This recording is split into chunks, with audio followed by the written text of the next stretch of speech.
Singil sa kuryente ng Meralco, posibleng madagdagan ulit ngayong buwan dahil sa nakaambang malaking pagtaas sa pass-through charges o yung mga singil na ipinapasa sa consumer. Mga mangingisda at iba pang grupo nagprotesta sa Chinese Embassy kontra panghaharas sa West Philippine Sea.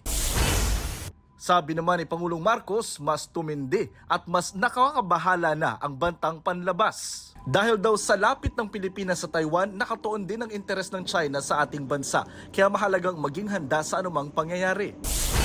Mga nadiskubring hinihinalang Chinese military uniforms sa illegal na Pogo Hub sa Porac, Pampanga na dagdagan pa. Pero sabi ng AFP, posibleng props lang ito na ginagamit sa pang-i-scam. Jonathan Andal nagbabalita para sa GMA Integrated News. Huwag magpahuli sa mga balitang dapat ninyong malaman. Mag-subscribe sa GMA Integrated News sa YouTube. Sa mga kapuso abroad, subaybayan nyo kami sa GMA Pinoy TV at sa www.gmanews.tv.